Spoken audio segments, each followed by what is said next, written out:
Hey, hello, and welcome to this live stream. Good day, Diamond Cat. I am doing good today. Woke up not too long ago, and I'm actually going working today. What? Me? Yes. I'm gonna go do some hard earned labor today. It's been a while. I'm just gonna deliver some newspapers for like 3 hours. Hell yeah. But the trip is gonna take all day. Worth it. Cash. But I'm kind of looking forward to it as well. So I'm not complaining. Not at all. No. But before that, we will do a stream, of course. Wouldn't miss it. Totally. I'm always here. Right? I would never cancel a stream. Who does that even? Screen. Oh, my one screen.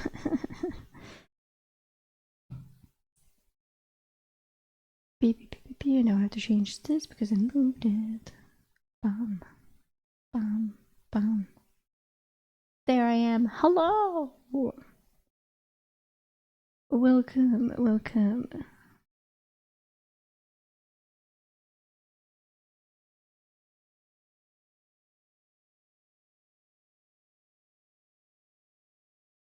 Oh, I just have to think about if there was anything else specific that happened last time. It was only yesterday, so I should remember.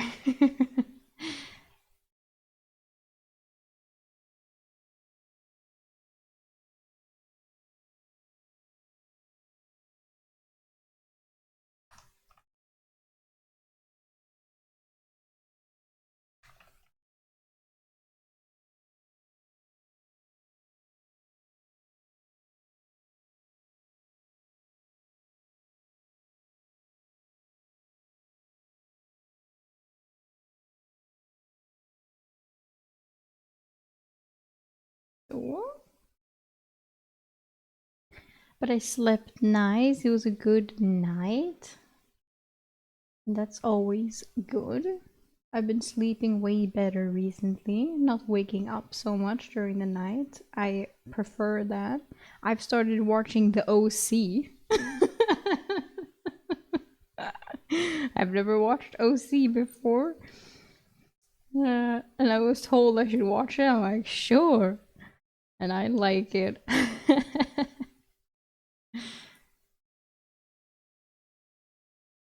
It's fun. Like brain dead stuff to watch. You don't have to be 100% focused on and just have fun commenting on everything they do. Hello, always roll someone. This is indeed the chat. This is the chat. Even though it is dead, because it's early in the morning. But this is indeed the chat. Hello, welcome. Insane to see you here live. The author is in chat, all by himself, with me. And Diamond Cat is in the YouTube chat, because we also have a YouTube stream going.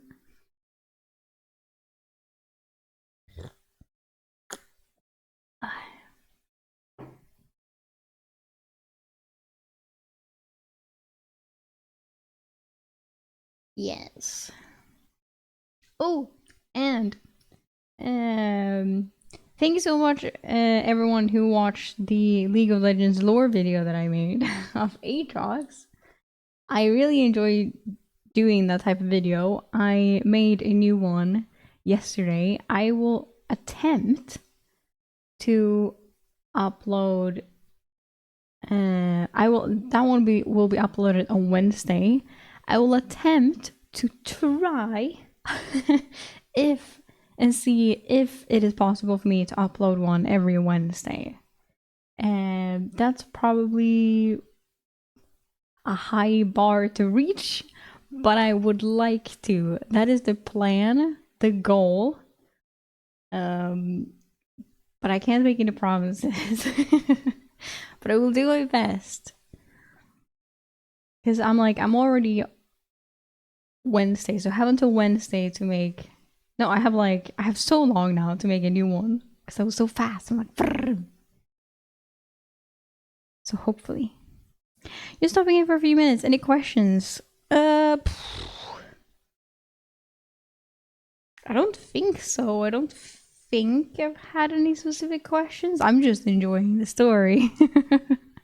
I'm just having a good time. I have forgotten how to pronounce Willy again because I keep saying Willy. I don't know if it's Wiley. I forget how his name is pronounced. So I call him Willy again, which I'm sorry if that was wrong because I completely forgot what it was supposed to be. Because I haven't seen the cartoon of which his name is stemmed from. So that's not a reference that I understand.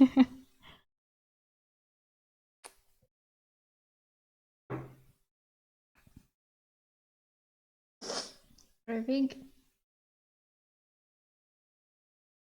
But I'm not calling him Wiley anymore. Maybe that's what I did in the beginning. Now I'm calling him Willy.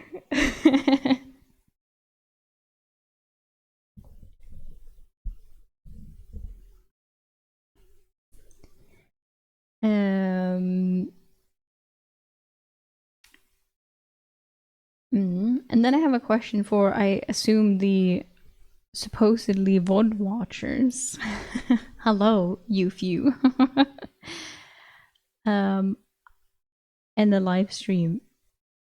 It's fine, he never talked in the cartoon. Right? Okay, thank you. Because this book ends on chapter 58. I do 5 chapters a video, I think. So we are either gonna have a video that is, but yeah, it's only 3 chapters, but I think 8 chapters is a bit much. So I think, if it's fine with everyone, I will do one where it's 50 to 55, and then I'll make 56 to 58. And then we will start with book 2. So the last video will be a little bit shorter. But because there are no more chapters, and I don't want to randomly just start the next book. If it doesn't continue with chapter... Maybe it doesn't start off, because I was like, it's a new book, so it should start with chapter 1. But of course it doesn't have to do that. It could continue with like chapter 59. Does it do that? Does it make sense for me to stop at 58, or is it just as fine as to continue with chapter 59? Or is there like a time break? Hello, Jay. Any news on Cleo's novel? No? None. I can check right now, actually, because I thought about it yesterday. I was like, I should check Cleo's novel. Weird. It does start at 59. Well, then we could just continue with the next book, I guess, at the same time. If it's not like a actual break, that is a good stop. Bro is sitting on gold. I was happy to see that many people liked it. I liked it as well. He has 6 chapters. How many did we read? 6 chapters? I think we did, because these are 5 months old. The last one. And when did we stop? I think I did all 6 of them. Yeah, no new chapters. No new chapters from Cleo's. It still says that it is on hiatus.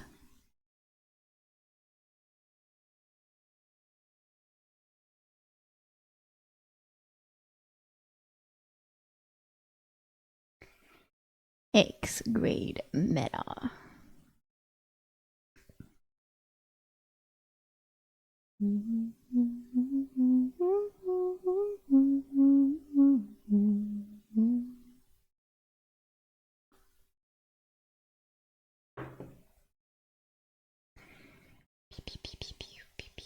Okay, but then forget what I said. Then we can just do chapters like normal. So 5 videos. Then I would go chapter, what does it become? 56 to 60 then in one video. And that should be fine. Sweet. Well, good things come to those who wait, so let's be patient. Yes, let's be patient. There's no way he won't write more, right? I mean, it was the start seemed so thought out, so I bet he knows, like, he cannot just have, I mean, of course he could. But it felt like he had more than 6 chapters in him. Like, he knew what was gonna happen. Like, you know, does that make sense, even what I'm saying? You understand. He will probably do more at some point. I think it's a time issue, if anything. I mean,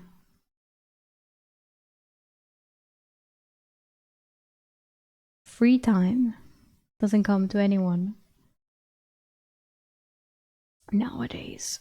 Yeah, we get it. Yes, I over-explain everything.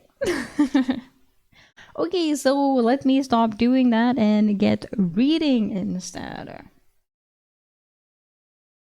Last time on A Soldier's Life.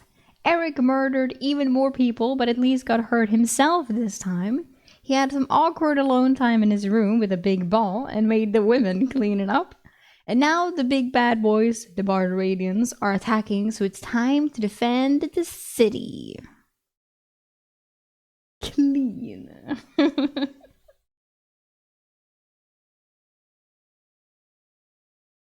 So let's go do that. City defense. No.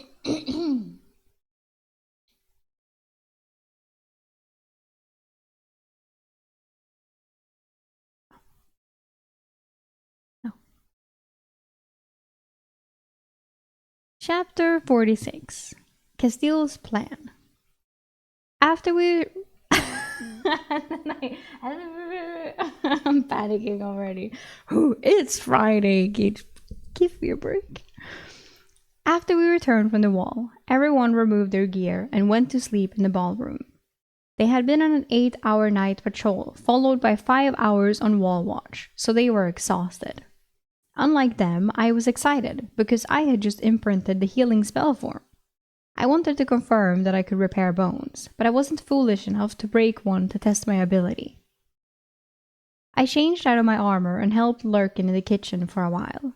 I was thinly slicing a cold roast to put in pita-like bread for lunch with marinated vegetables. Tacos. As I was helping Lurkin, Delmar found me. Eric, we don't need you to hold the potions. We do not have any more healing potions, and the remaining stamina and cure poison have been distributed. I nodded in understanding. You can ask Lurkin here what perishables to store for now. Delmar left, and Lurkin was already pondering. Never been on the inside during a siege, he said, deep in thought. Something that will spoil and will not be available during the siege, he continued to think. I think he said it. I know, butter. It goes rancid in the damn bloody humid heat. You all consume 5 bricks at every meal. Wow. And most of the milk cows in the city will be slaughtered for meat. I will get you some freshly churned butter from the Citadel. He was excited. Keep it a secret from the men, otherwise they might nag you. How much space do we have to work with? You're doing great, heading to bed. Thank you so much, I really appreciate it, coming from the author himself. Thank you so much for letting me read it once again, I really enjoy it. Thank you, have a amazing night, and I'll see you another time.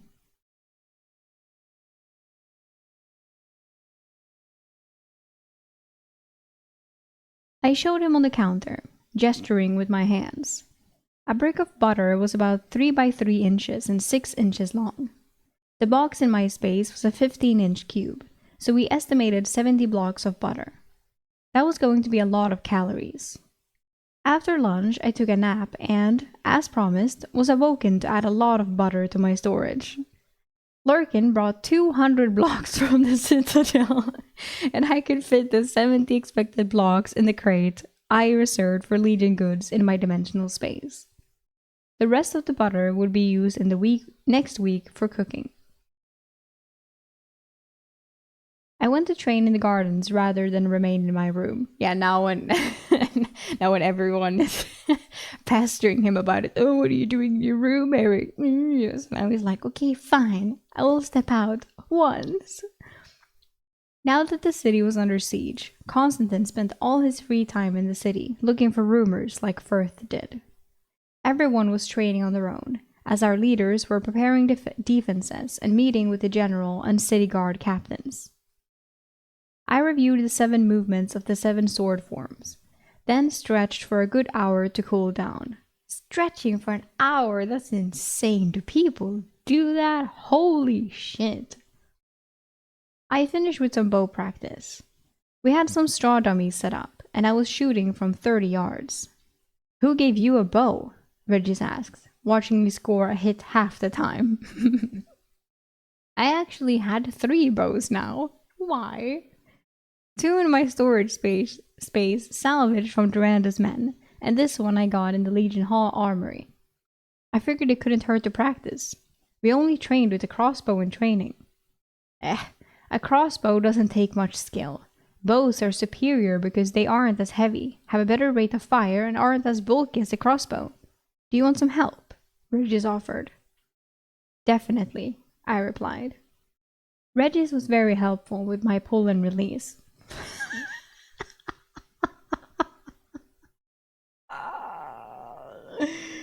I can't, like, when they're laid, this bear in front of me, I cannot not take it. Like, I have to. Wow. I tended to hold the arrow too long to aim. For the heavy pull weight of the composite short bow, I needed to draw, aim, and release in a single heartbeat. Damn. Regis advised for smaller targets. I could aim, but for people-sized targets, you just aimed and released, as the rate of fire was just as important as hitting in a battle. Oh shit. At first, I got worse, but then I rapidly improved. There was some more growing familiarity with the bow, but I was also getting a feel for aiming. I practiced until my fingers started bleeding. Damn. Regis offered, I have an old arm guard if you want it. I only have right-handed gloves for drawing. All our company archers are right-handed, but you can probably find an old glove in the regular army archers if you ask. Well, but I thought Eric was ambidextrous. Is he not? Thanks for the help, Regis. We clasped wrists, but maybe he shoots with the left. Regis advised, if you want to be trained to be a real expert in marksmanship, talk to Blaze. He can hit a moving target at 100 paces. We both went to dinner prior to the night patrol. Adrian read the duty assignments for the evening. Eric, Brutus, Felix, and Matteo, you four are on guard duty at the gate to the orchards. The guard captain there will tell you what needs to be done. I thought we were in teams of 8, I asked before he could continue. Just one patrol tonight. We're mostly guarding the inner city gates to give the city guards some sleep after the increased activity. The days in lower and upper city are getting busy for them. Adrian answered before reading off the other groups. Constantine had led the group of 8, but by the look on his face, I guessed, like Firth, he had other plans tonight than doing his assigned patrol route. Oh, men vad fan, Constantine, please. Someone died last time. But no, that wasn't because of him. He died before, and that's why Firth made the plan, right? But people almost died. Like 3 people, including Eric. Hello, Final Smile, welcome. We're still in the first chapter of the day.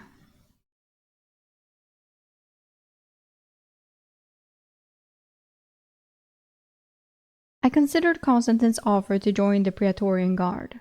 Constantine and Firth always seemed better informed. That would be a huge benefit. My hesitation was rooted in the fact of revealing my affinities. From collecting essence from 2 dead mages, I had learned that collectors seem to form an essence based on a mage's strongest affinity.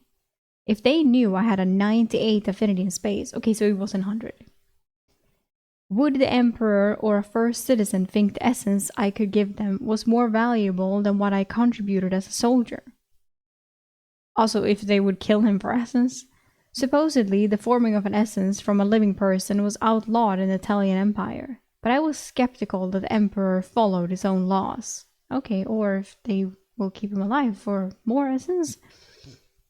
I focused on my duties instead. Oh, okay, wait. So, if you would take an essence out of a living person, I feel like that would fucking hurt, number 1.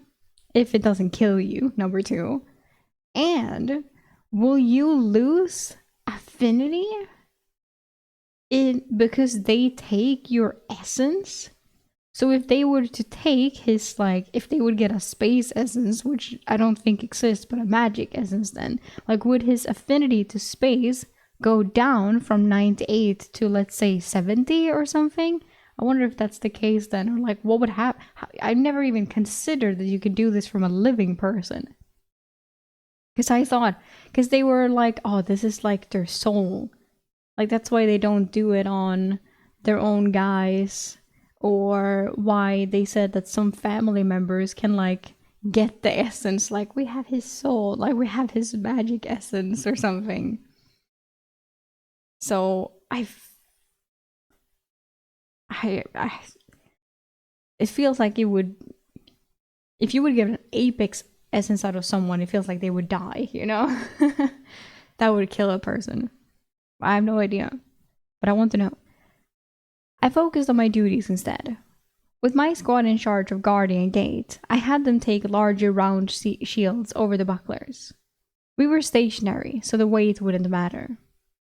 After a short walk through the orchards, we reached a small gatehouse at the inner city wall. We passed through this gate every time we left the villa, and the guards were familiar with us. 2 guards in the uniform of the Count's citadel were stationed here. I approached and said, "We're here to take over your duties for the night." With a few days' growth and haggard eyes, the older man gave a curt nod. "Thank you, Legionnaire." He banged on a door inside the wall, and 2 of his men stumbled out. They had definitely been napping. "Let me show you how to close and bar the gate," he said, gesturing me inside the room. The guard room had a table and 6 chairs. The older guard said, "The cask over there is lemon water. Always keep 2 men on watch. We have been seeing more looters in the upper city in the last few days. But do not pursue them. Your job is to protect this gate, since it gives access to the citadel through the orchards." He brought me over to the gate mechanism, which was a simple winch that lowered an iron gate and set inside the archway. There was a quick release lever that would drop the gate instantly. A heavy block could also slide over the lip, making raising the gate by force impossible. A rope was also attached to a bell mounted high on the wall. Sounding it would mobilize the city guard barracks in the upper city. After the city guard left, I announced, "Brutus and I will stand on watch, and Felix and Matteo can get a nap in." Felix advised me otherwise. "Everyone is going to be passing through this gate from the company, Eric. I don't want Adrian or Castile to see us neglecting our duty." I was confused. The gate captain just told us we only needed 2 men on watch. Felix and Matteo laughed. Felix said, "Adrian does the duty assignments and expects us all on duty. You have not been with us long enough to make the company discipline. When Lurkin screwed up, Lysander being made the company cook was a mild punishment." Matteo added, "Once, Malcolm fell asleep on watch in the wild. The entire company stayed awake with him the next 6 nights to ensure he did not fall asleep." Wow. That was in the Dragonspine Mountains. We were hunting down a legionnaire on the run. Why anyone would try to pass over the Dragonspine is beyond me. It was freaking freezing every night. Worst week of my life, Felix added. Brutus joined the conversation. Durandus was the same way. He expected orders to be followed immediately and unflinchingly. Though it appears the discipline is lax in your company, it is not. Felix and Matteo nodded, taking it as a compliment. Felix pointed down the road, where people in dark clothes moved under the gas street lamps further down the street. "Probably looters," he muttered. "I think we're going to see a lot of traffic." As if he was prophetic, 5 city guards came after them in pursuit. Brutus murmured, "Not long before the city descends into chaos, at least between the regulars and city guard. They almost outnumber the civilians." We watched the activity from a distance. Around midnight, Castile, Adrian, Delmar, and Orson returned. Constantine was leading the 8-person patrol and not with them. They just nodded as they passed and returned to the villa. I guess if you were in charge, you could work half the night. Felix and Matteo were talking quietly about what they planned to do with the gold they would receive from the dungeon discovery. Brutus and I were on the other side of the arch. I broached the subject of my curiosity, asking softly, "Brutus, what do you know about the Praetorian Guard?" He glanced at me and said, "I'm not one of them or an agent of one, if that's what you're asking." I nodded, believing him, but asked, "How are they viewed in the Empire?" Brutus seemed to think about how to respond. "They are considered loyalists, the Emperor's secret force of powerful intellects, mages, and warriors. Would you join the Praetorian Guard if asked? Ooh. He stared at me, shocked. Firth asked you? He seems like a loner. I thought he just worked as a Praetorian agent and was not one himself. But then again, you never know. As to my question of joining, Brutus said indecisively, Probably not. I just want to complete my 20 years and get my pension. Praetorian servants serve for the long term, but it's also the closest you can be to being a first citizen, so there's that.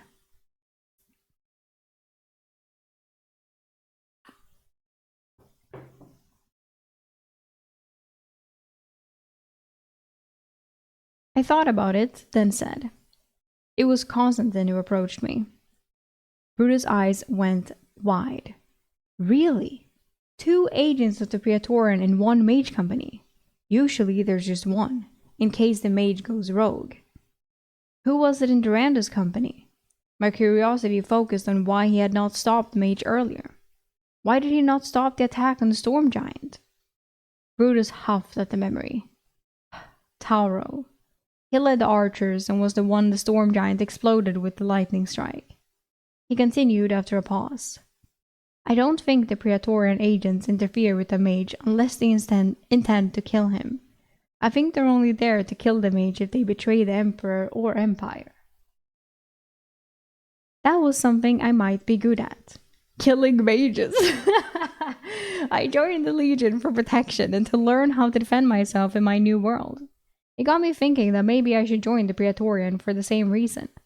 It seemed sensible if I could avoid having my affinities read when I joined. Perhaps before I did that, I would read up on the Duchy of Thuringia, where I professed to be from. I was sure they would ask me questions about my homeland. There was also the fact that Constantine said foreigners were usually not allowed into the Praetorian Guard or as agents, so maybe any desire I had to join would be moot. Just as the sun started to light the sky, our relief came. It was the same older guard from last night. I guess he had to work the post from sunrise to sunset, since the Citadel Guard was stretched so thin. Delmar told everyone to remain after breakfast when we arrived at the villa. Castile was going to address the company. Oh no. It took an hour for everyone to get back. A few people had minor injuries, the worst being Colm, who broke his ankle jumping off our roof. And why did he do that? One thing Linus did have was painkillers. Linus just planned to wrap the ankle tight and have Colm take the painkillers if he needed to fight. Otherwise, he would get to remain in the villa to heal and rest. Others were already joking that they planned to jump off our roof in pursuit of a street urchin as well. With everyone present and attentive, Castile addressed us. I wanted everyone to know my plan on how we're going to get out of this. Castile's plan.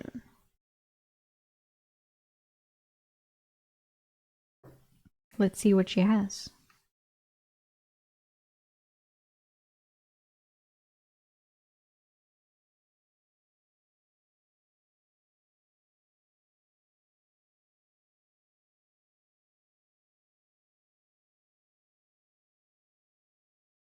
Chapter 47.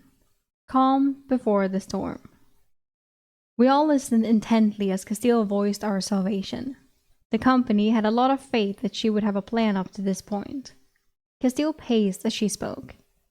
We will be stationed at the Trader's Gate if the enemy marches on the city. Some men groaned at this announcement. The Trader's Gate faced the assembling Barbaradian army and would be directly in the path of the attack. Castile silenced everyone with a wave of her hand. Mage Gregor and I will be in the gate's tower. We are going to counter the Barbaradian mages. The company's archers will be with me. Everyone else will be stationed inside the tower on the ground floor. If it looks like the walls might fall, we will retreat to the inner city wall. We will move to defend the orchard gate with the upper city and citadel guards. This got some grunts of approval. We would not have to sacrifice ourselves at the Trader's Gate. If the inner city wall is in jeopardy, she continued, we will retreat to the citadel. If the citadel is going to fall, we will jump to the aqueduct and use it to vacate the city. Wow, they're really not going to sacrifice themselves. They're just going to run. Last night, we hauled up planks to bridge the section of the aqueduct that was collapsed by the Barteradian mage. No one seemed upset with the plan, even though it sounded like many things could go wrong. Yep. Our primary objective as men of the company was to keep Castile alive. If she died, we would be under the command of the nearest mage. That would be Gregor, if he was still alive at that point, which would probably be a bad thing. That he's alive, or... Castile let her words sink in before continuing with some scorn in her voice. Duke Tiberius plans to ride at the head of his army from the city of Carenhagen and rescue us. Carenhagen?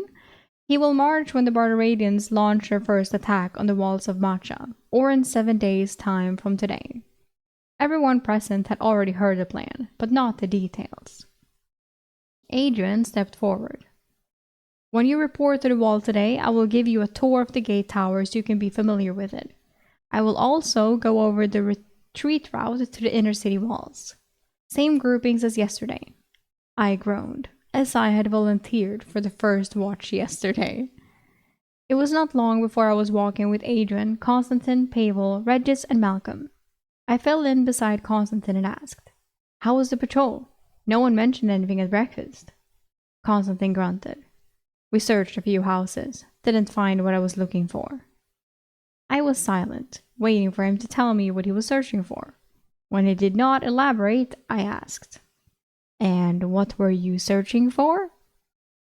"Missing people. There is something in the city taking them and probably killing them. So we were investigating the houses of the missing people. I love that it says something, not someone. It's probably a shape-changer of some type. With fewer people in the city, the disappearances are more noticeable." Constantine walked on, unconcerned. "What did you find in the homes?" I inquired. "Nothing. They were all abducted in the streets, usually when they were sneaking around in the evening. The city guard lost the 2 men investigating 2 nights ago, so Castile was asked to help. She sent me. I think the child that Colm was chasing on the rooftops might have been the monster. It moved too fast to be human." "There's a monster in the city." I sounded kind of shocked. Constantine huffed. "When isn't there a monster in the city? We don't have the Truth Seekers or the Legion Hounds to investigate, so it's up to me." "Legion Hounds?" I asked. "The trackers of the Legion.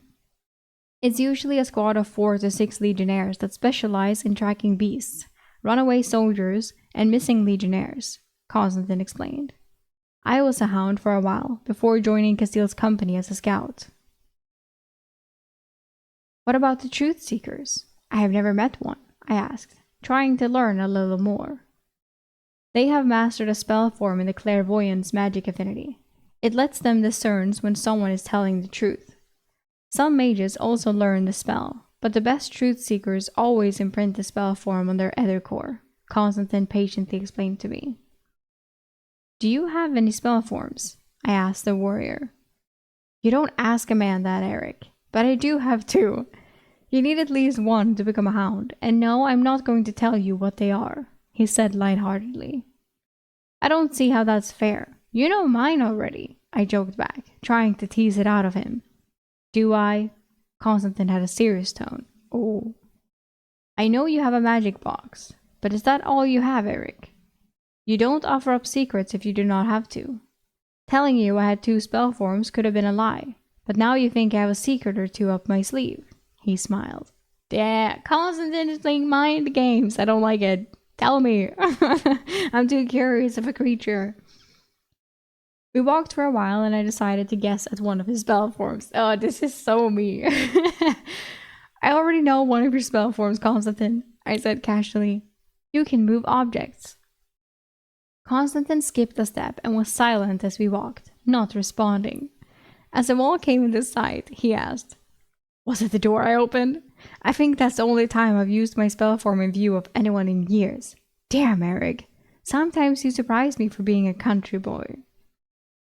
We reached the base of the tower, and instead of climbing up to the wall, we went inside. Castile and Adrian were inside the tower talking quietly. They must have come here while we were gearing up after breakfast. Adrian noticed us, and Castile climbed the stairs in the tower.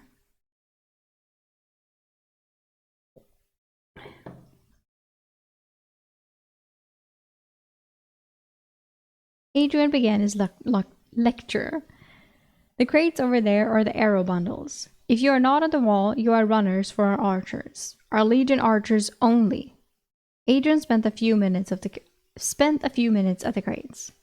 These arrows on the left are the junk arrows. The arrows are imperfect, and we will use them for trash attacks. Trash attacks. These on the right are the best arrows we have. You can identify them by the black and white stripe near the notch. He pointed out the paint markings. He moved to the other side. These casks are sugar lemon water. You will fill the canteens of the archer in the tower from them. We still have to source our food from the Legion Hall. Either Delmar or I will send runners. There was a heavy table with seating for 16 people. That was the only furnishing in the tower room. Before he headed upstairs, Adrian told us about the retreat route. If the wall is going to be taken, we will escort Castile to the Legion Hall first and grab prepared supplies there, then retreat to the inner city walls. Pavel asked, "Do we really have time to stop for supplies?" Adrian smiled at the man. "Never been in a city being overrun? Once the walls are breached, forming their army inside the city will take time. The regulars also have dozens of barricades planned and prepared to slow their advance through the streets. We will have time, and only a few of the invaders' forerunners will reach us while we stop." Pavel said, "That sounds like you plan to have the enemy within the walls." Constantine answered for Adrian. "If they want to breach the city, there's not much we can do to stop them. At least not now that we've lost Durandus. Our job is to hold out long enough for the Duke to arrive." "That sounds like a terrible plan," I muttered. Adrian nodded. "Agreed. But we will work with what we are given and do our service to the Empire. I guess." We climbed the stairs to the tower and found Castile staring out across the deserted buildings toward the army in the distance. Adrian asked her, "Anything new?" "No. Still just 5 mages, but there has to be more in their camp. They're blocking me from getting closer." She sounded annoyed. Adrian turned his attention to us.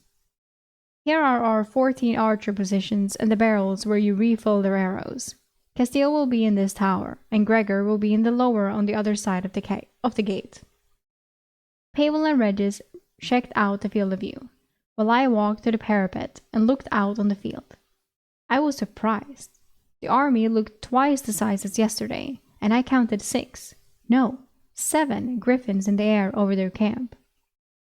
I missed some of what Adrian was saying and didn't realize it until Castile suddenly stood beside me and said, "It's impressive. The might of an army of men. But one mage with enough power could bury that army in a heartbeat." "Great.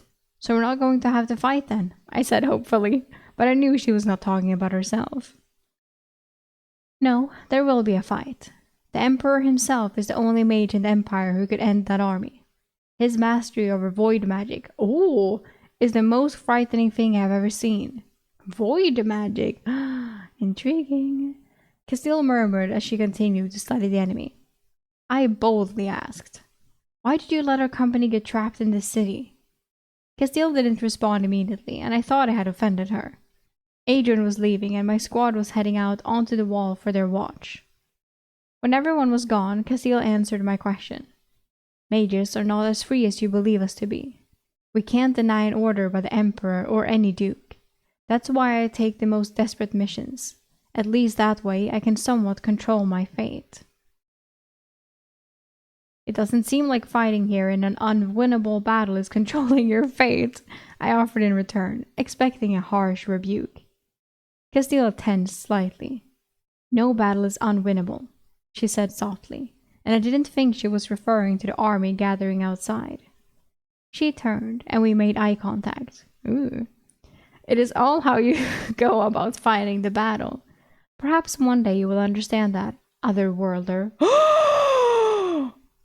Castile turned and walked down the tower steps, not saying another word. I was too stunned to say anything. Oh my god!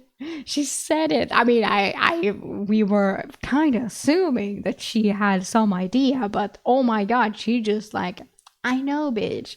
And Eric did not have a good response, so now she definitely knows that it's true. What? That's crazy. Regaining myself, I spun to make sure no one had overheard her call me an otherworlder. No one had been close, and she had said it softly. When did she learn? Did Adrian and Delmar know too? Constantine had not figured it out, or he would have turned me into his Praetorian guardmaster. I wanted to follow Castile and ask her questions, but Constantine was already calling for me to come and enjoy the hot sun. I joined them on the wall. I needed to find some time to talk to Castile alone. I looked out over the wall. Hopefully, I could do it before the bird of radiance killed me. Wow, that's crazy. I was also shocked that I did not believe that she would just, that would happen.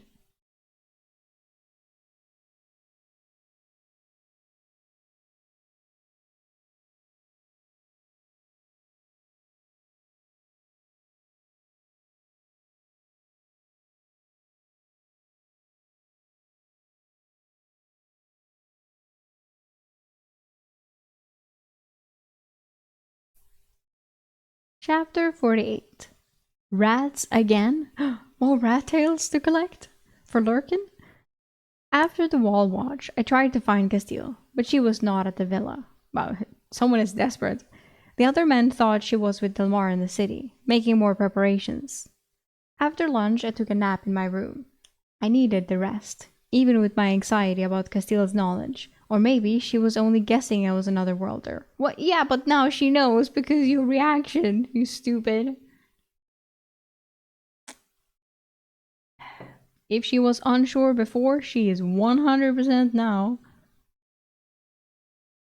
My sleep was filled with nightmares. Constantine presented me, bound and gagged, before an ancient-looking woman, the Praetorian guard he served. Delmar ordered me to attack the invading army by myself while completely naked, armed only with a bow and no arrows. Adrian sent me into the sewers to look for the last two Bardaradian soldiers we suspected of being in the city. Castile immobilized me with her shadow chains and then used her collector on me to harvest an essence. Wow. I woke in a hot sweat. My sheets were soaked, and I drank an entire canteen of water.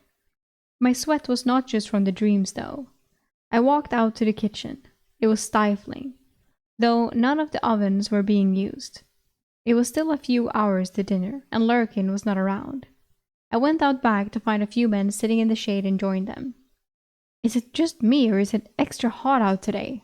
I said, sitting with Brutus and Felix under a cherry tree. Cute. Felix piped up. No, it's not just you.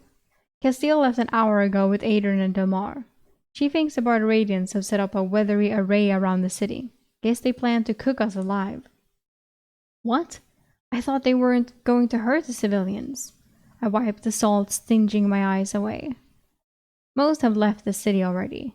Most likely they can only get it so hot in here. It is probably just a scare tactic, Brutus said. Felix spat a filmy mass of something he had been chewing on. Filmy. Well, I'm already scared, so it's working. Brutus said. Heard Constantine talking to Lurkin in the kitchen. He is planning to go into the sewers tonight to look for the monster in the city. He thinks it's a lycanthrope. I realized one of my nightmares may have been from overhearing the conversation while I was sleeping.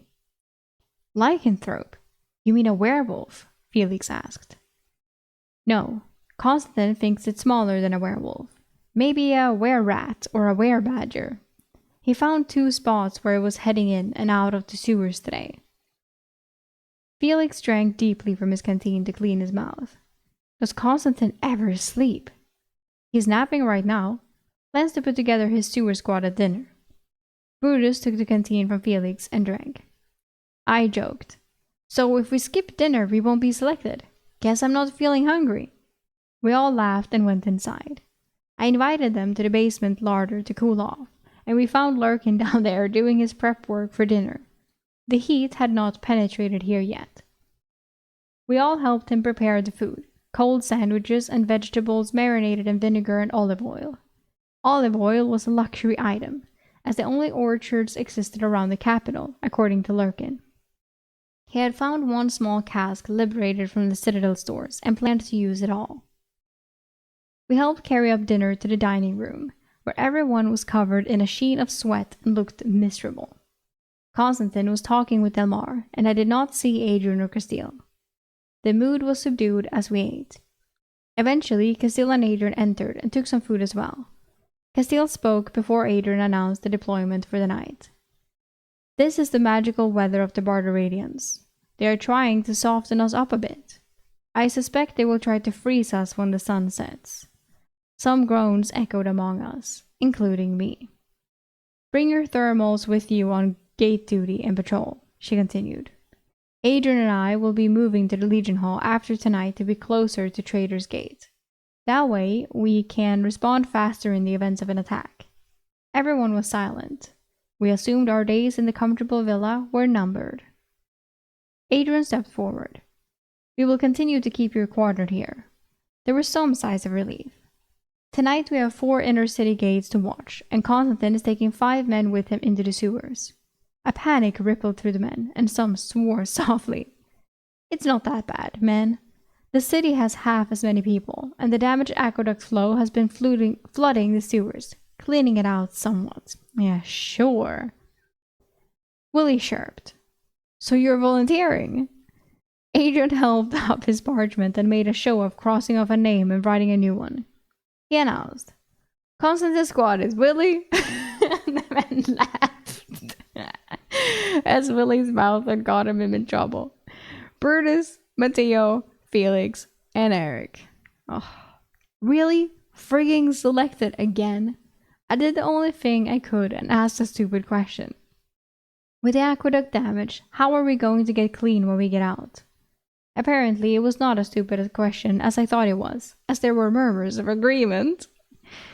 Adrian looked at Castile, who contemplated for a moment. Then she smiled thinly and said, The Citadel has its own reservoir of its baths. I will arrange for you to use the Count's baths when you return. That got murmurs of appreciation. It looked like I would not be able to talk with Castile, and instead I would be wading through shit and piss tonight. Constantine brought the unfortunate ones who were following him off to the side. We are looking for a were-rat in the sewers. It has killed at least 4 within the city in the last week. Most likely it is feeding a brood, so it is imperative we find the nest. Thankfully, Brutus asked the question I was thinking.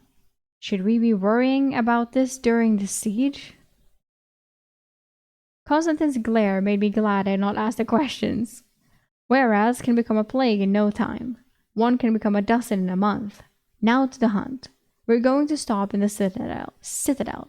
We will be coating our blades in silver. In case you were not aware, normal steel can cut, but lycanthrope species heal rapidly. Ooh. Matteo focused a question on the hunt. Are they hard to kill?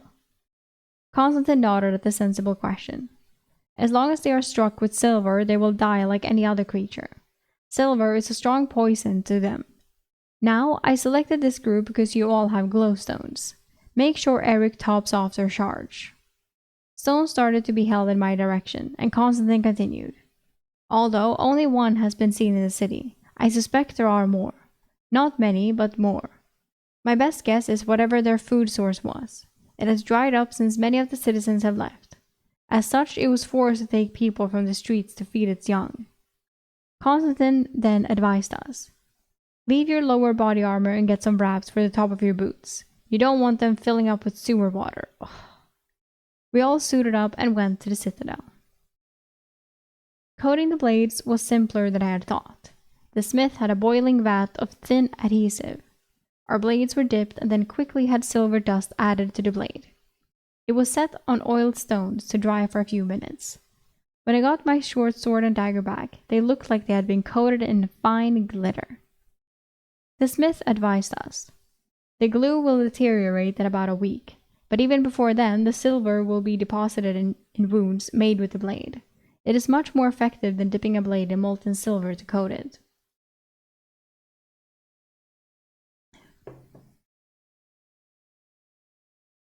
Constantine added with mirth. And it takes a lot less silver, so the lords can save a little coin. As we stepped outside the citadel, it was as Castile had predicted. The temperature had plummeted. It was close to freezing, and the city was bathed in a rising fog. Constantine paused when he saw it. Ogre's piss. He signaled for us to be silent, and we all listened intently in the night air. After a minute, he voiced his concern. The Barbarians are going to attack tomorrow. Should have realized all the ether they were burning to cook us was for a reason.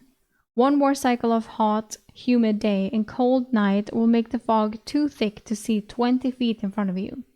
If they were attacking tonight, then it would have already started. Willie added his thoughts. I vote we give them the city and let them take care of the rat problem. We laughed, but Constantine's hard eyes made us stop. It looked like we were going into the sewers, whether we wanted to or not. The access to the sewers had a barred iron gate. 2 city guards stood near it, and one nodded to Constantine. We were told to expect you. Thank you for taking care of this, Legionnaire. Virgil was a good friend of mine, and I want him avenged. His wife thanks you as well. Constantine nodded and went through the gates, and we followed. With glowstones out, we moved into the sewers. The sewers were about 6 feet wide, with a 2-foot channel of murky water flowing in the center. The smell was rancid and reminded me of urine mixed with acidic vomit. Nice. We stopped at the first intersection, and Constantine used a scarf to cover his mouth and nose. Clever. He handed us each one as well. It was coated in something. All I could smell was a strong, minty scent. We now looked like a bunch of bandits, trying to rob the sewer. Constantine went into teaching mode. Notice the flow of the sludge.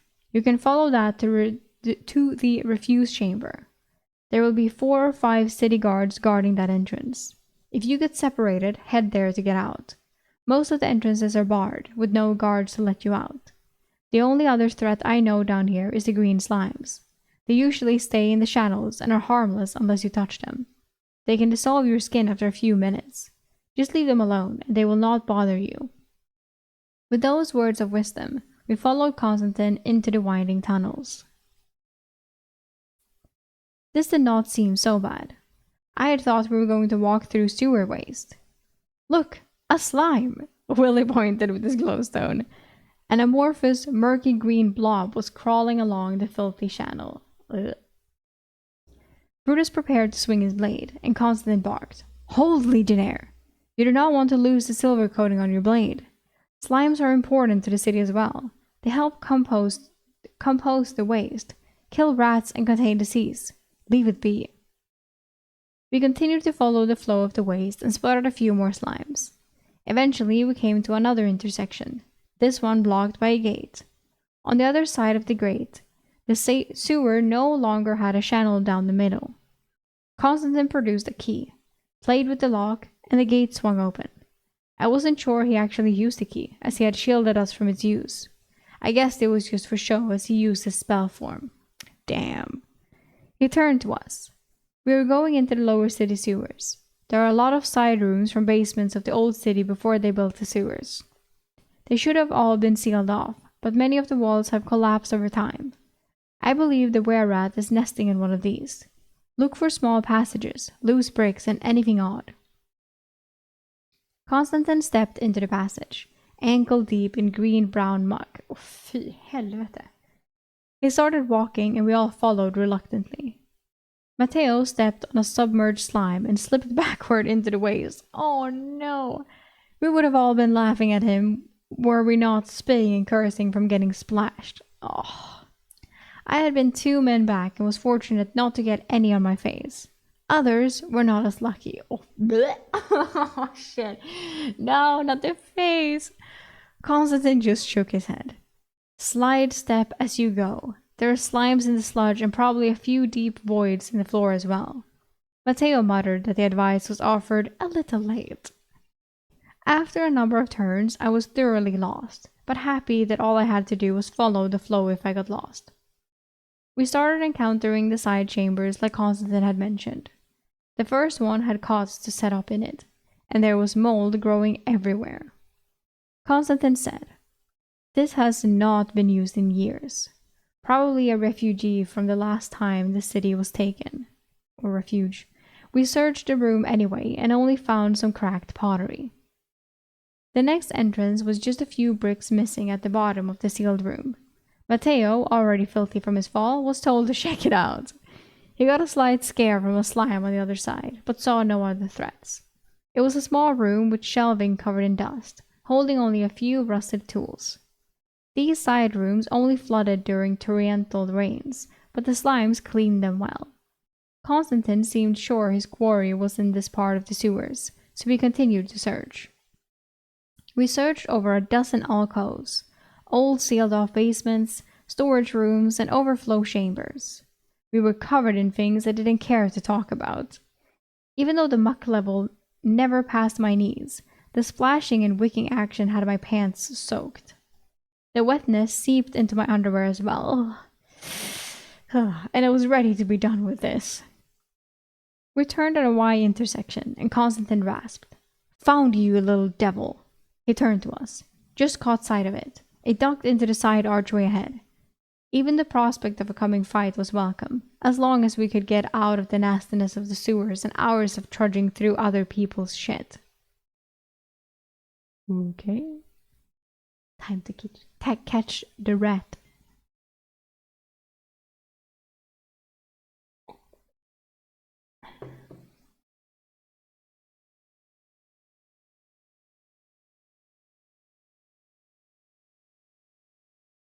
Chapter 49. Death Dog. Death Dog? Well, Constantine called himself that he used to be a hound, which is a dog, so I don't like this. But I doubt that Constantine will die here.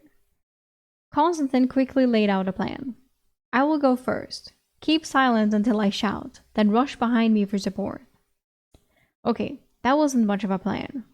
Constantine slid forward through the murky brown water toward the arch. It was obvious the creature knew we were coming because of our glowstones. Or Death Dog could also be that is what Constantine is, because he is a hound, so he will kill it. That makes more sense. The archway seemed to be composed of a wall that had collapsed inward. Large stones littered the floor as Constantine stepped up in the entry. At least we wouldn't be fighting in the sewage water. He moved on high alert, scanning the shadows in the room beyond. I could see wet marks on the stones. Definitely did not look human. Constantine entered, followed by Brutus, then myself. Behind me were Willie and Matteo. It was another sealed-up basement in the lower city. I watched Constantine's eyes follow the wet footprints to the far wall. He made no move to follow them, and instead gave us a signal to go right while he started left. There was a lot of debris on our side. Broken wood, broken glass, moldy sacks, and cracked ceramic jars. I was looking for a trap as I moved, but didn't see one. Willie and Matteo were moving behind Constantine on the other side, and behind me was Felix. We circled and met Constantine on the far wall, where Constantine quickly found a large panel of wood painted to match the stone. We all stood ready as Constantine and Brutus gripped the edge and pulled hard. The large plank crashed down, stirring up blinding dust. Brutus tossed his glowstone inside immediately. The passage looked like it ran for a while into the distance. Constantine swore. Succubus tits. Oh, they have so many nice swears. He turned to me. Eric, go and check the pit trap in the center of the room. I smelled something foul from it. Do not fall in. I noticed Constantine no longer had his bandana covering his lower face. I turned and confusedly looked for a pit trap. It appeared our were-rat was an artist. There was a canvas painted like the floor and covered over. I pulled it aside and shed light into the pit. The drop was about 10 feet, with a dozen rusty spears shafts facing up. A handful of slimes were working on 2 corpses that I could smell even through my cloth mask. Constantine, 2 dead, I said. They have city guard uniforms on. The slimes are working on them. Not much left. I turned to him. How did you know about the trap? Constantine was still looking down the corridor. The footprints. They weren't as wet in the light as the ones from the entry. I assumed they were painted on something. Also, the rat man let me see him. He assumed I would race after him. I assumed it was a pit trap. Wow. Everyone was impressed, including me. And me. I guess the two dead men had pursued in haste upon spotting the were-rat, falling for the trap. Constantine had instead approached cautiously, even with his prey in sight. Brutus asked, Seems awfully smart for a monster. Are we to expect more traps? Well, if there's one, then it could always be more. Constantine stood and looked at everyone. Remove your masks and pocket them for now. You're going to need all your senses as we go in further. I think this passage connects to another old basement. Our quarry will be there. I have not seen signs of a second rat man. He looked again. That confuses me, considering the number of bodies it has taken in the last few days. That was all he said as he moved in. Was he insinuating there were more creatures, or that the threat was larger than anticipated? Somehow I ended up behind Constantine as the others took a quick look into the pit trap. Without my mask, my nose twitched. Constantine smelled foul, but so did this passageway, like rotting meat. He held his hand up and activated a trap with his telekinetic skill. A bear trap-like device covered in sand went off. The cloud of sand it created made me close my eyes and cover my mouth. I got the trap to my mouth to breathe through it. Constantine was frozen in front of me. He slowly exhaled as he had held his breath. He started moving forward again, pausing multiple times before continuing, most likely using his ability to check for traps. The corridor opened up, and Constantine paused at the entrance to a larger room. I could see movement in the room through the shadows. The creature had been crafty so far. Were there more surprises for us? Constantine gave the hand signal for 2 left and 2 right. I passed them back, meaning whoever was last in line should go forward as Constantine was right now. On entering the room, I saw piles of cracked bones in one corner. Moldy sacks, crates, and bottles were scattered throughout the room. Constantine was moving toward an hunched-over body. It suddenly stood and hissed. Red, beady eyes grazed a scarred rat face on the body of a man. Ugh, beautiful creature. It was cornered, and it knew it. I continued left to flank it. A mound of clothes erupted, and a beast leaped at me. My eyes crossed momentarily. It was a massive black wolf with 2 heads. What? The monster closed in quickly, and Constantine yelled, Do not get bitten, Eric. Yeah, fuck that. Foamy red jaws came at me, and I did the only thing I could think of to save my life. I took a chunk out of its chest, then blocked one head with my shield and the other with my short sword. The wolf's head crunched my blade, breaking a few teeth, but its momentum pushed me onto my back. Blood erupted from both mouths as they tried to reach me. I heard the whacks of my companions hitting the beast on top of me, but I knew it was dead already. Constantine was yelling, Get it off him! The weight was removed, and I got to my feet, ready to fight. The were-rat had been decapitated, and I did not see anything else moving. Constantine was next to me. Did it bite you? Eric, look at me! He forced eye contact. Did it bite you? Did it?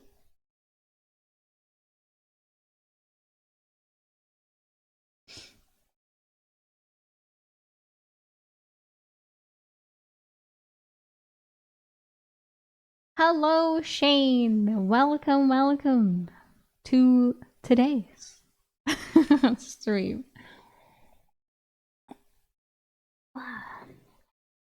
Happy to see you again. Hi. And congratulations on getting first. Woo! 2 days in a row. Holy shit, Shane is on a winning streak. A first streak. I was covered in the blood that had leaked from its mouth, but it had not bitten me. I was dazed from my ether bottoming out, getting crushed by a massive wolf, and the adrenaline of combat. Felix said to Constantine, It looks like it was already injured, missing a chunk of its flank that has scabbed over. Because I was like, how the fuck is he gonna explain this shit? Like, I'm amazed that he did it, because how is he gonna explain it? But I guess fucking Felix did that for us. I don't think it bit me. One head was blocked by the shield and the other caught my sword. The blood is from its mouths. It must have had internal injuries, I said, wiping the smeared blood off my face and spitting the taste out of my mouth. Constantine looked worried and told the others, "See if you can find any access to the old stairs up to the surface. Look for any water. Eric needs to wash the blood off." His voice was a little panicky, which made me panic. Constantine never panicked. "What?" I asked as Constantine handed me a small flask to wash with. "That is a death dog. It's not called that because it has 2 heads, but because they are deceased beasts. They are deceased beasts. One bite and your flesh will rot in days. The cure poison potions we have will not work on it. We will have to get a cure disease potion from Gregor, if he has one." His voice trailed off. I got lightheaded. I realized the foamy blood from the mouths would have washed the saliva onto me and into my eyes, nose, and mouth. I removed my armor to wash better, but I knew it was pointless. Matteo found a barrel that appeared to be water washed down from the streets, and I used the murky water to wash as best as possible. Constantine was agitated and voiced his assessment. The beast must have wandered into the sewers somehow, and the were-rat befriended it. It was feeding it the humans it was killing in the streets. He motioned to the chewed bones. "Found it," Willie said. "It was bricked over, but it's here." Constantine rushed over and swore. "They used cement. No time to tarry. You all carry Eric's gear. Eric, follow me." I was naked from the waist up as I followed a fast-moving Constantine out of the sewers. He was clearly worried. As my ether recovered, I focused my healings as we sloshed through the muck. He was right. I could feel a wrongness in my throat when my healing probes touched it. My healing would not eliminate the disease, but I could heal the injuries tissue it infected. So all I needed to do was keep healing until the disease exhausted itself. That was a relief. I tripped on a rock and fell into the muck.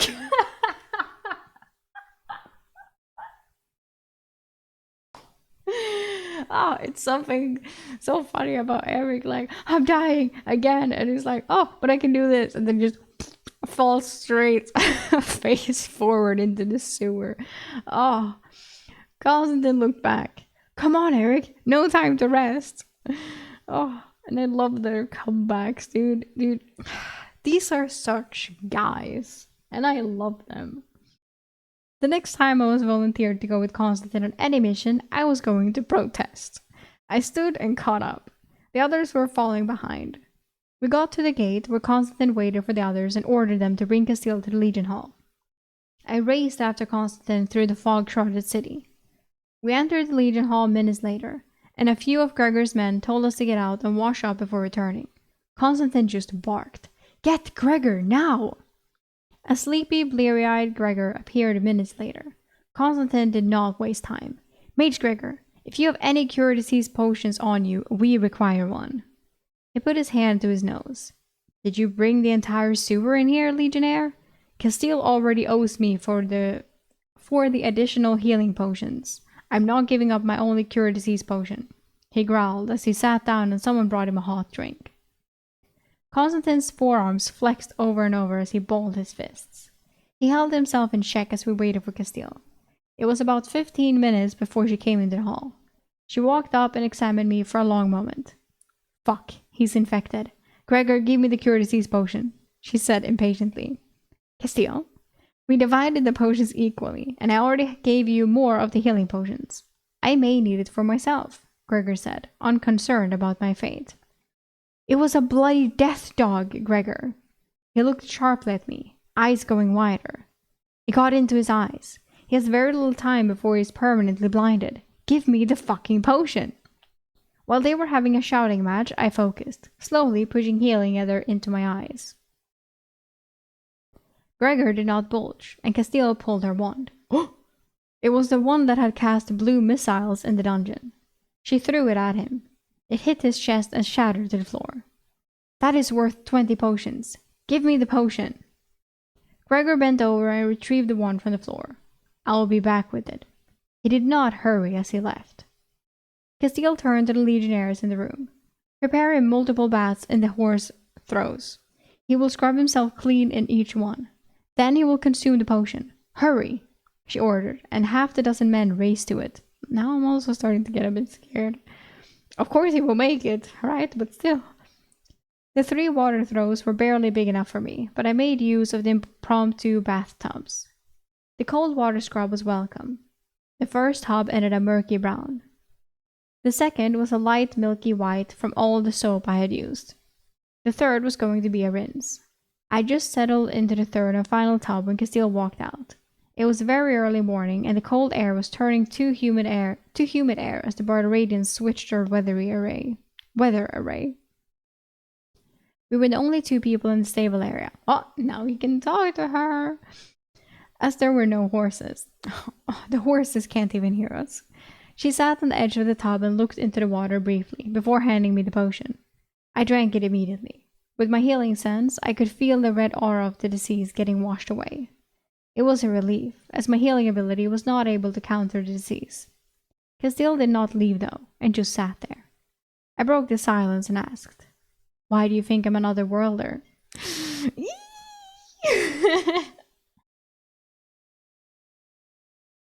You ask so many questions. You're stupid. And you're confused.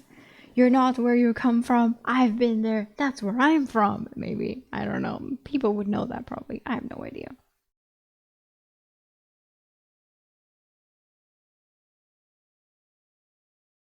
Chapter 50. And all is laid bare. Ooh, I'm so excited. Castile's dark grey duster cloak draped behind her as she focused on the far side of the stable yard. I was in the largest throw, feeling confined as my question hung unanswered. Finally, Castile spoke. "I'm going to tell you a story. I do not wish it repeated." Still staring straight ahead, her hand grazed the top of the water in the tub. Her fingers skated across the surface, and I tensed as they passed over my lower body. I was just gonna say, I was like, Castile, damn, like, is there even soap in this water? Like, holy. I was amazed that she even looked, that it said that it looked down. But it's like, okay. Yeah, but she never looked down, just straight ahead. I nodded, which was what she was waiting for. She began her tale with a quiet whisper only I could hear. "When I was a little girl, my mother told me about my grandfather. He was from a place called Madrid, Spain." Madrid, Spain. Amazing. "He came into his magic late in life, but was powerful. He could teleport almost an entire mile, draw ether directly from the ley lines, and travel along the ley lines with amazing haste by combining both abilities." She shifted her weight, and I found myself staring up at her stoic profile just above me. She heaved a sigh. "I never met him, but my mother spoke of him and his amazing magic. His most impressive magic was an obliterate spell. He could banish people out of existence. Ooh. It came from the void sphere of magic, his strongest affinity." She paused and looked down into my eyes. "Well, he was summoned to the Emperor's service. He was to be made a court mage and wed to a duchess, a first citizen, and my grandmother's marriage to him was to be annulled. Annulled. He told my grandmother he would go to the Emperor and reject his offer." Her eyes returned to the distance. "A month later, my grandmother received a letter saying my grandfather had died fighting the enemies of the Empire." Her tone was laced with doubt. "Yeah, no way." She sighed again. "When I was tested on my coming of age at a tablet and was found strong enough to attend the Mage Academy, I did. My mother warned me never to show my true strength, or I might end up like my grandfather. I followed her advice, but also spent long nights in the library, reading everything I could about other worlders. I never found notes on any from another one from Madrid, Spain, which surprised me. My heart raced. At this moment, I could have moved Castile's heart into my space and ended her. Instead, I tried to remain calm, shifted in the water, and asked, "What else did you learn?" She seemed nice about it though. No? Or like, what? Or he's like, "I can kill her right now." Calm down. Still looking forward, she smiled, a rare expression on her normally impassive face. I learned that other worlders always arrive in groups, according to the Empire's records. They always have access to multiple affinities of the rare magics, and that the Emperor always summons any other worlder with void magic as the strongest affinity to his service. She looked at me. "Do you know what happens when you use an essence collector on a mage with a primary magic affinity over 50? "No. What happens?" I asked as innocently as I could. "An essence is always formed in relation to that affinity. Always," she stressed. "The Emperor is the most powerful void magic user ever recorded. My grandfather was not the only void mage sent to serve the Emperor who met an unfortunate fate.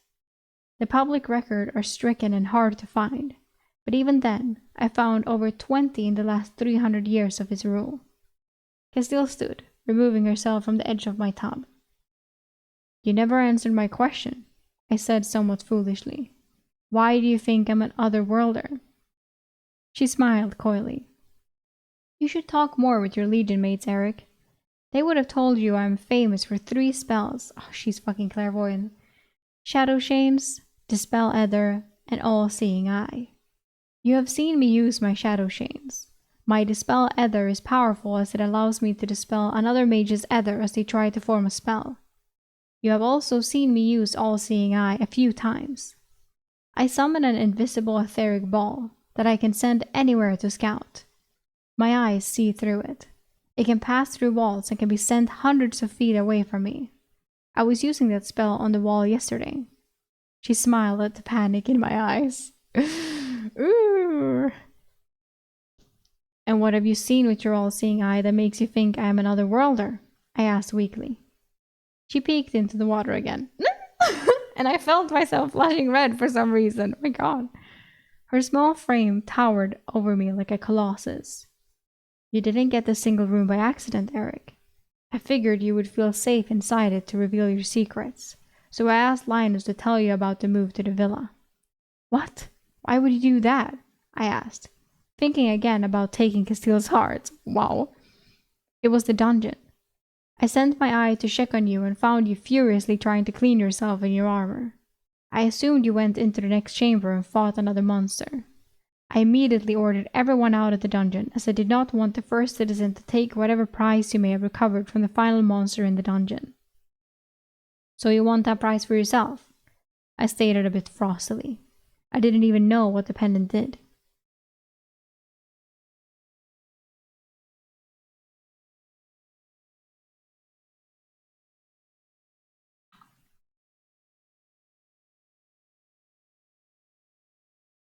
"So you did recover something. Interesting." Her eyebrows arched in thought. "No, you can keep whatever coin and prize you obtained from the dungeon." "Then what do you want?" I asked, sensing a potential way out of this. "Are you going to turn me over to the Emperor?" She laughed harshly. "Why would I do that? It would gain me nothing but a pat on the back. I want you to know we are on the same side." See, exactly. She started to leave and I asked, "What else did you see with your all-seeing eye?" "This is not enough, Castile. I need to know more." She smiled knowingly. "I know you like the griffin pillow the man gave you. They think you sold it, so keep it hidden. I also know you started a healing spell form and can now heal yourself of flesh wounds." Oh! Did she see us piss ourselves? She saw Eric piss himself. I swear. My mind raced all the things I had done in the privacy of my tiny room, with the door locked and the window blocked. She couldn't have been watching me all the time. Not in the middle of the night when I... "Did you get an essence from the elf mage?" She interrupted my thoughts. Ah! "What? The elf from the Barbarians?" I asked numbly. Castile's eyes were hard, her smile gone, staring through me. Wow. "Yes," I admitted. "It was brown with swirls in it." Her eyes sparkled at my admission. "Do you still have it? What size was it?" "No," I consumed it. It was an apex essence, I said. He said, pity. High Mage Dacian would have given a fortune for an apex earth essence. An opportunity lost. No, Eric. Powerful mages always give an essence. The chance of an essence coalescing rapidly decreases after 30 minutes. I got to that mage before that point, and no essence formed, so I strongly suspected you had Duranda's collector. I admit I was confused at the tribunal trial. Your control over your dimensional space is exceptional to have brought out that perfect cube of sand. She smirked. It was after the failed essence from the mage that I started to watch you even more closely. She seized me up in the tub again. If we escape this city, we can talk again about your other affinities. She turned and left me in the cold water. Wow! I was stunned. I had been found out, I thought. Castile knew about my larger dimensional space. I never confirmed I was another worlder. Though, yeah, please, bitch. I dunked my head under to feel the cold water one last time, then dressed and checked the work of the cure disease potion. I didn't want to take any chances of having my eyes rot out of my skull. It seemed to have worked, as the potion had eliminated all traces of the death dog disease. Well, I wouldn't feel like I would ever be alone now, because I was like, she can watch me at any time. The hot, humid weather was oppressive as I walked back to the villa, easily past 100 degrees Fahrenheit. The Barbaradians mages had turned up temperature again today, so I suspected the fog was going to be much denser tonight. Constantine was sure they planned to attack. I entered the villa just before the midday meal, and everyone was just waking up from their nap and getting lunch in the kitchen. Flavius spotted me first. Crap, Eric! Pluto must hate you to keep turning you away from his domain. Everyone crowded around me to hear my tale of battle, death, and revival once again by Castile after trading one of her prized magic artifacts for my cure disease potion. As I wove my tale, I made sure to stress Castile's sacrifice in front of the men. She deserved that much. Benito praised. Just like a story of myth, except in yours, it's the woman that saves the man. This elicited a bunch of jabs at how unmanly it was for a woman to sacrifice so much to save a plain legionnaire like me. I just wanted to get some sleep in my not-so-private room. Castile was at the Legion Hall, so maybe she could not spy on me from so far away. Adrian broke up lunch. Everyone, get some sleep. We are all headed to the Trader's Gate before sunset. It is likely there will be an attack tonight. A few men on punishment detail spent their afternoon fortifying the villa under Constantine's direction. We were not planning on defending the villa, but retreating to the citadel if the inner city wall fell. I found myself in my tiny room and decided to send all my possessions into my dimensional space. No one was paying much attention to me. Castile and Delbar were at the Legion Hall, and Adrian probably was headed there as well. No one would notice my room was clean. Also, Castile already knew my space was larger. I slept restlessly with dreams that everyone in the company was watching me as I slept. Matteo woke me with loud, continuous banging on my door. Come on, Eric. It's time to go and stop the entire Barbaradian army while the regulars watch and sip ale. Is that the... Oh, okay. I geared up in my full armor. Sliding on the metal helm felt oddly comforting. I carried a short sword and dagger on my belt and a medium round shield. If I wanted to throw my spear, there were pylons in the wall. All three of my bows were in my dimensional space, as I was tasked with ferrying arrows to the real archers. I looked over my small, tidy room, feeling I might not see it again. Brutus, Matteo, and Felix waited for me. Everyone else had left. Brutus handed me a satchel. Lurkin prepared everyone 2 days ago.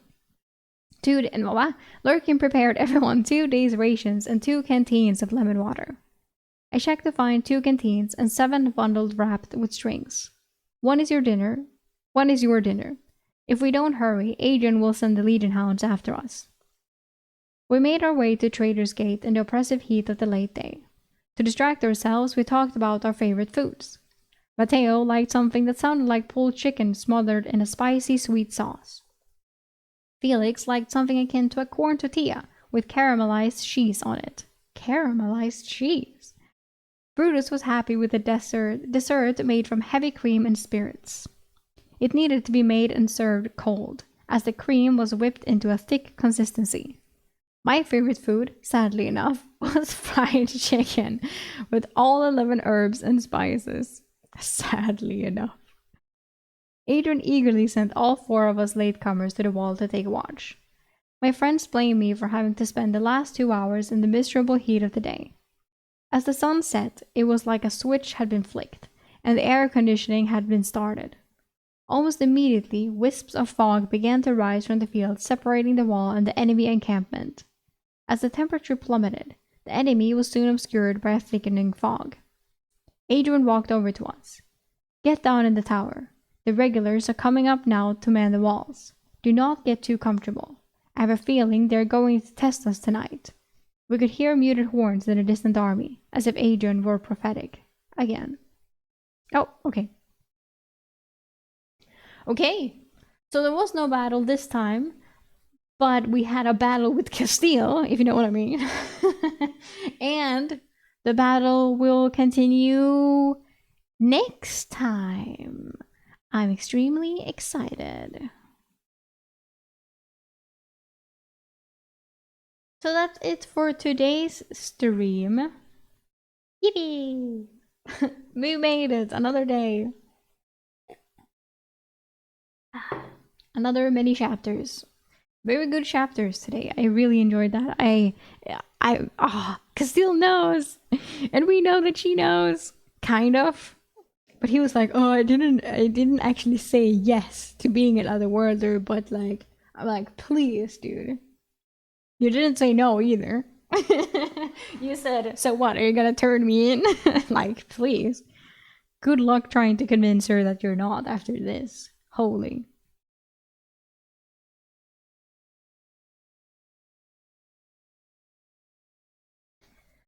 But okay, that's gonna be it for today. We'll be back on Monday, and I'm gonna have to go work today. Cool, right? As I said, it will be fun. Doing some labor again.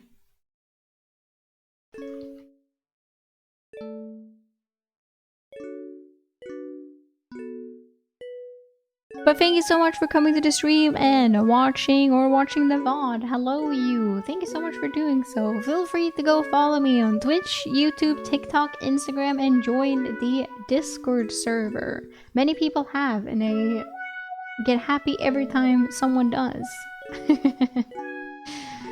So thank you so much. Now it is Friday, so I hope you have an amazing weekend, and I will see you again next week. Hey, bye bye!